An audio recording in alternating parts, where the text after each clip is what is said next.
to Sherry in Coleman. Sherry, go ahead. You got 30 seconds. Hi, Rick. We just wanted you to clarify a statement you made earlier when you were talking about the churches being organized and should be organized and how well organized the Catholic Church was. It sounded a little bit to me like you alluded to the fact that Catholics are not Christian, and I hope that's not the case, but that's kind of how it came across to me, and I would like for you to clarify that statement, please. Can I tell my Catholic brothers and sisters this, and I'm going to tell you this too. Will y'all get over yourself? Every time I try to say something positive or bring us together as a church, I get the email, well, you don't think it? I went through this in this goofy primary election this last time and all this. You don't think Catholics are real Christians? I was complimenting the Catholic Church that they drew a line as Christians and said this, and when I said the rest of the churches, I'm talking about denominations. Now, I will tell you this. You need to get together with your own Catholic people because I get in trouble if I call you the denomination. I can't win with you people. Okay, I mean, if I call the Catholics a denomination of the Christian faith, we're not a denomination, we're the real church. Well, then if I turn around and say, well, now the Catholic Church has their act together and the rest of the churches should follow, you say we're not Christians? I can't win with you. Can y'all just figure out who you are and be clear? I'm trying to pass along a compliment that you're standing up and fighting. Now, I did get one who said you must not have been watching Pope Francis because he's actually watering us down a little bit. Now, I haven't paid attention to that. If that's the case, then because, like I said, but no, ma'am, that was not. You were actually complimenting their organization. Unbelievable. I can't win with y'all. I'm not a real Christian unless I drink Jesus' real blood. I really get tired of all this. I mean, it's getting on my nerves. Well, can we follow Jesus and cut out the rest of this garbage?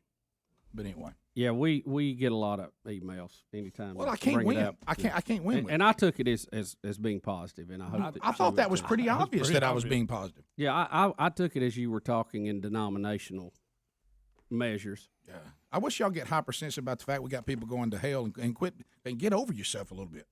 Okay, my gosh, y'all too sensitive. 866 we be big. We continue. Let's go to Marty in Arkansas. Rick, you may need to be froze. Marty, welcome to the program. How are you? Hey, buddy. Doing all right. How about yourself? Doing great.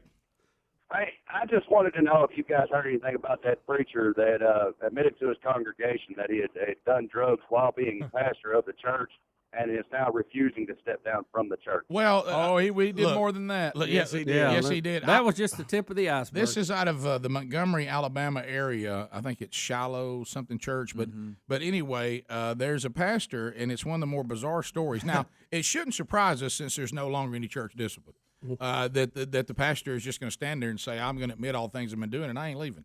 And, of course, they don't seem to know what to do. Had he changed the lock on the doors and stuff, too? I saw. He got to admitting stuff, and, buddy, the list got out of hand. Well, I saw one of the elders get interviewed, and he said, well, when the pastor said he would like to confess some sins, he goes, he started off with he'd been doing drugs and using the ties of the people to the church to buy his drugs, and he said then it just started getting worse. He said it's almost like you said, and that's enough right there. And then he went on to say he contracted the AIDS virus, had passed it along through a lot of the sisters there in the church. While on the church property, sure. Well, he did clarify not in the sanctuary, just in church property in general. The Abundant Life Center. Yeah, and yes, wow. it gave a whole new meaning to Abundant Life. But then maybe you should just call it. So then you think that he's going to say, "And I will be stepping down." Oh no! But then he says he's not going to step down because he's confessed it, and everybody needs to forgive him, and he's not going to step down. And the last I heard, that he had changed the locks and nobody can get in there and get Listen, Rick, not only did he not step down and it had to come to a vote, the vote was 80-2. He got 2 votes. He got 2 votes not to be removed. Yes. Well, did he vote? Right. It's one of those. And did one of the ladies involved get the vote? But well, no, they won't vote for him now if they found out what he was carrying. He had a service this week, and I think they said like 50 people came. He preached a sermon in that church this week. He's changed the locks, and he's even his handler or whatever you want to call him is even. Don't call him that. He's declaring, what is it? Almost like if you come on the property, he has the right to use force to keep you off. Somebody some said kind of law. Or somebody said if they put it before the Heisman voters, they would have kept him as pastor. But who are we to judge? We don't know whether he lacks character or not. Yeah, the fact he didn't step down. And I don't spend every day with him. I don't know whether you. Sometimes it's not that hard. Yeah, I mean it's. So there's a picture of There him. you So go. he's not stepping down. Well, Rick, now one of the people that did come to the service made that statement about we're not here to judge. I like judging going on in this one. I believe we got some verdicts Yeah. and we got some truth. Now and we've got some. We forget that Jesus said, "Be sure that you judge correctly." Yeah, this It's is correct to judge that a pastor doing these things probably should sacrifice his platform and leadership, and maybe should come under the authority of the church and hopefully be redeemed. Yeah. But anyway, I don't think that's Hold accountable. bizarre. We are told to do that. absolutely. We'll be back. To the phones we go. Joe's in Kentucky. Joe, thanks for your patience. Go right ahead. Yeah, y'all was talking about that preacher a while ago. He's claiming sanctuary. I mean, are you being serious or is that funny? But no. I mean, if he's locking the doors, he's claiming sanctuary from whatever kind of persecution he thinks he's getting. But Understood. I thought that was something they used in Logan's Run. I didn't know that was like real. Well, you remember in the Hunchback of Notre Dame, if he could, yeah. if he could get to the church, and when they were after him and start screaming sanctuary, they couldn't come in the church and get him. Quasimodo. Yeah, Quasimodo. So, I like saying. yeah, the only problem is in this particular case, the church you're claiming sanctuary over, this is not the thing that church is. Church is not sanctuary for this. The church is what convicts you of this. A little different than what people normally are running from evil and get to the church. You have committed the sin against the church, so you're standing in the very place that is going to hold you accountable. That's going to judge you. 866 we be big. Let's go to where was it? Ann, Nashville, Tennessee. Ann, welcome to the program. Go ahead.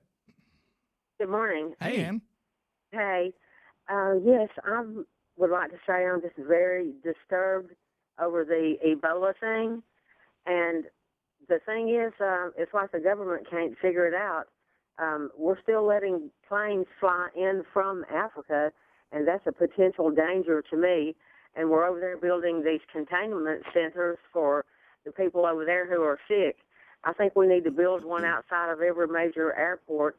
And if anyone flies in, if we're dumb enough to let them fly in from Africa, they need to be taken to the containment center and kept for 21 days until it's been determined that they're not infected with the disease. That's the only way, in my opinion, that we can truly contain this potential horrible outbreak in the United States. Yeah, I mean, You're talking logic. Yeah, now, now ma'am. watch out with your logic. Be careful there. But now I will say this, and here's what has to happen, and this is real. And we got text about it, and we're finding out about these two young ladies that have now contracted it. Now, the community hospitals are not prepared for Ebola. We got about 4 locations that are in the country. The community hospitals have got to step up, and they're going to have to get ready. Now that would be something that's a practical step, because right now somebody gets Ebola, they run over to the community hospital, they can't contain it, and we just found that out. They're not ready for that, and they're going to either have to get ready, or we're going to have to do something to keep that from taking place. And I think get ready is probably the more logical approach. And do they have the funding to get ready? Right, I don't know. I don't think so. I don't know. Probably not. 866 we be big. We continue. Let's go to Rich, Anniston, Alabama. Rich, go ahead. Hey, guys. Hey. I constantly hear about how oppressed Christians are by the government. And I'm wondering what percentage of our elected officials are Christian? It's got to be like 97, 98%. There's almost a Christianity litmus test to get elected in this country. So the victim role thing, it gets a little old, and so does the whole Chicken Little, they're coming in to take over the churches. I mean, it's something different every day with you guys. It's Well, be I mean, scared all the time. well, Rich, let me ask you this. It's one thing to Yeah. say Chicken Little, and it's another thing to say, is it true that a mayor in Houston has said, I subpoena the sermons from the pastors, and I'm going to punish anyone who preaches against homosexuality? Is that a real story or not?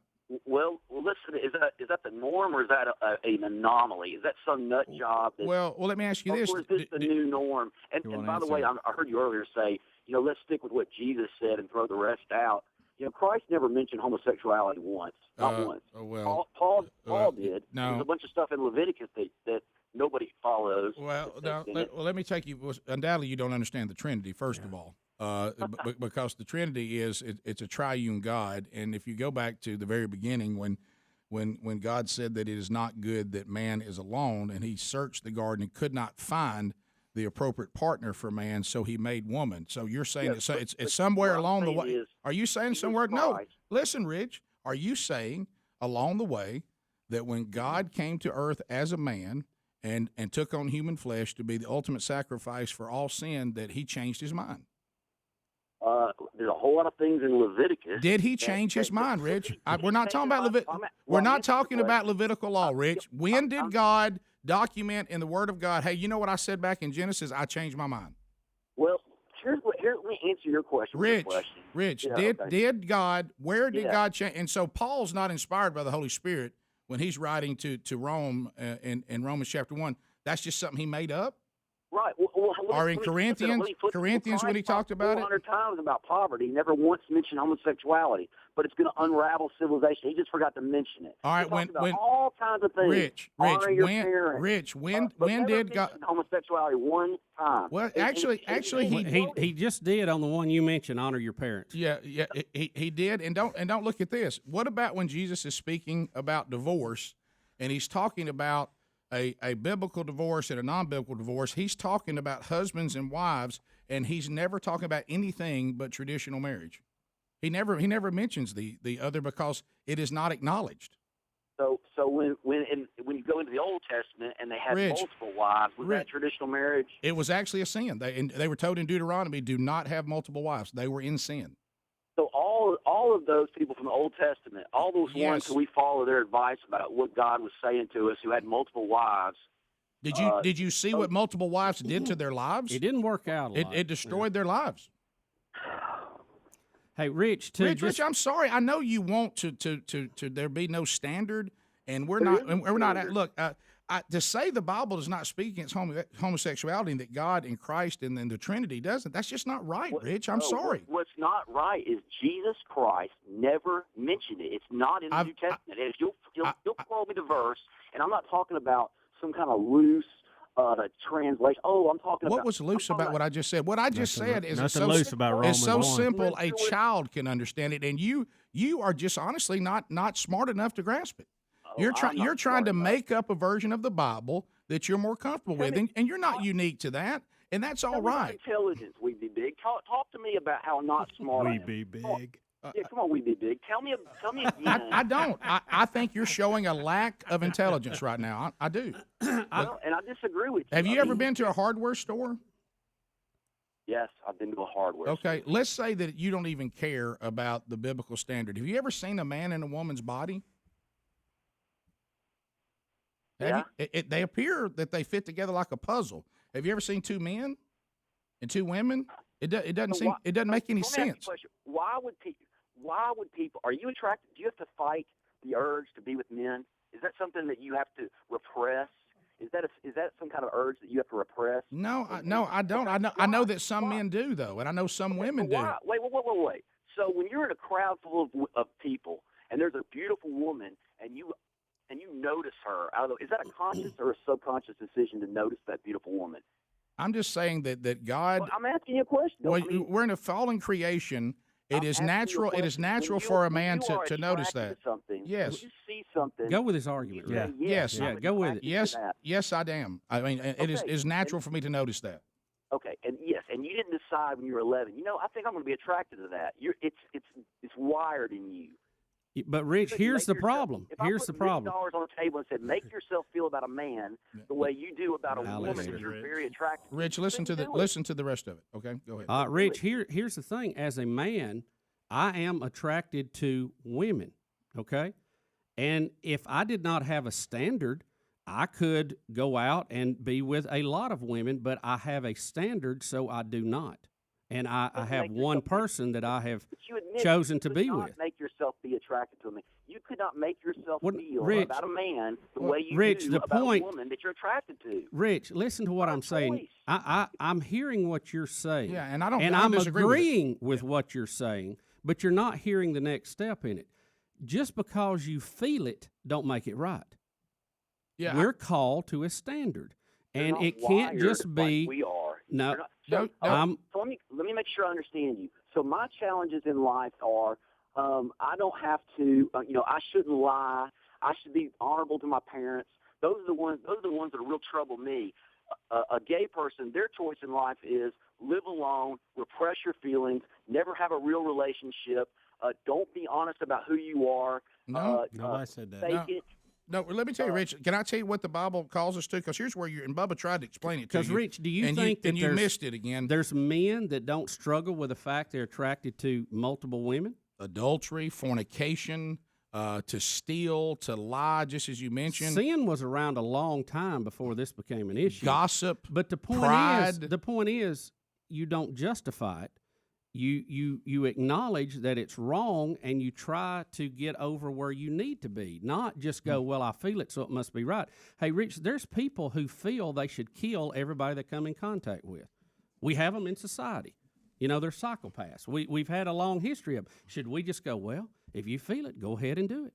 No, we're called to a different level. That's the thing. An animal does that. We're humans. We have a logical mind. We have to look at things. We're not talking about murder. Let's talk about lust then. Let's talk about adultery. Yeah, we're just talking about sin as a whole. Sin as a whole. The bottom line, you think that God made people have struggles with homosexuality. No, we're saying sin does. Right. God doesn't make an adulterer. God doesn't make a fornicator. God doesn't make a thief. God doesn't make a liar. Sin makes us those things. And I'm saying that the sin of homosexuality is no more evil than the sins I struggle with as a heterosexual man, but they're not special and they don't get a pass. That's all I'm saying. It's not a special sin. How does he feel about a pedophile? Because they really are attracted to children. They are. Yeah. You did not decide to be attracted to women. You did not decide. What about pedophiles? What do you think of them? No, Rich, what we're saying is we were attracted to women. Huh? I go back to the real statement. Rich can't comprehend the simple part. It's not that complicated. We'll be right back. Stay close. Rick and Bubba, Rick and Bubba.